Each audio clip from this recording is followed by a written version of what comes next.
G'day, Boolkah here and welcome to today's edition of The Transition Guy. Now in today's episode I want to look at identity and more importantly identity and intent.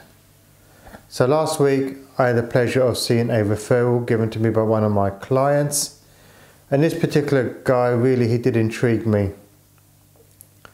Now in the UK we have 5.6 million small to medium sized enterprises, all privately owned, of which approximately 4.4 are one-man bands or solopreneurs.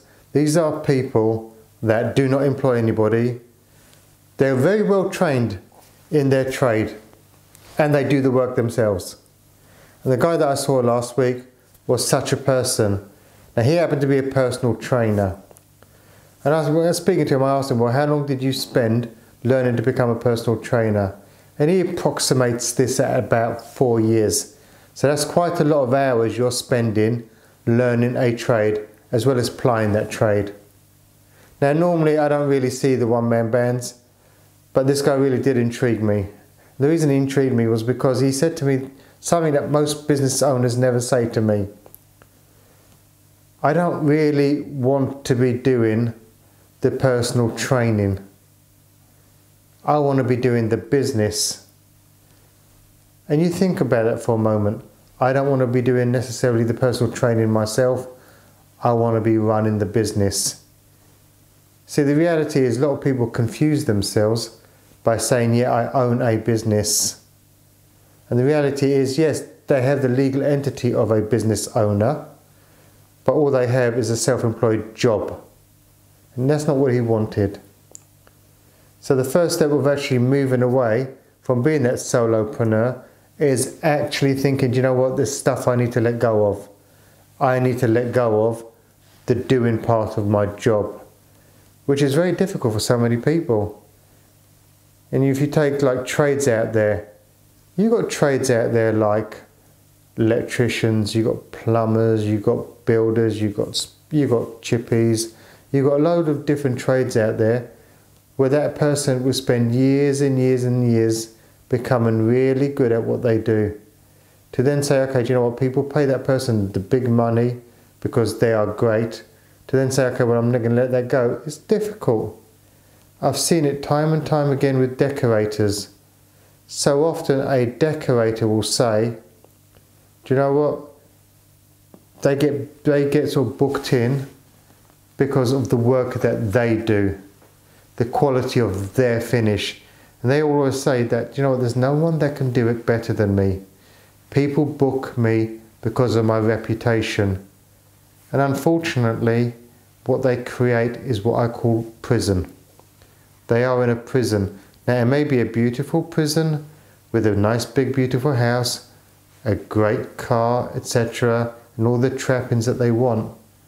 But the reality is it's still a prison because guess what? They have to do the work. And if they stop doing the work, the income stops coming. And the guy that I saw last week, that's not what he wanted. Now the reality is he came in, all he's been doing is a personal sort of training side of it, but not the business side. But now he's going to start going and learning the business side because his identity is going to be one of a business owner. So you've got to ask yourself the question, when you started your business, when you became self-employed, what was your intention? Did you just want that job to bring an income in, or did you want more? Now, if it is just that job to bring the income in, that's absolutely fine. The chances are that you've got nothing to build, you'll have nothing to sell. So at the end of the day, when you hang up your boots and you stop doing that job, that's the end of it. Now, if you want something to sell, at the end of it, for the fruits of all your hard labour, then you need to build a business. You need to build a team. You need to learn how to do that stuff. This is what the guy that I saw last week is now going to do. Now, can you make a transition overnight from doing the work all the time and running your business? No. You're going to have to decide, okay, well, there's going to be some things I need to let go of. What does that look like? I'm going to have to start hiring people what does my first hire need to look like? Now that changes from business to business. So no two hires are ever going to be the same. But you've got to start somewhere. So if anything we discussed today resonates with you, you want more information, you're thinking, okay, do you know what, I am a solopreneur, but there's got to be a different way. I need to start changing what I do.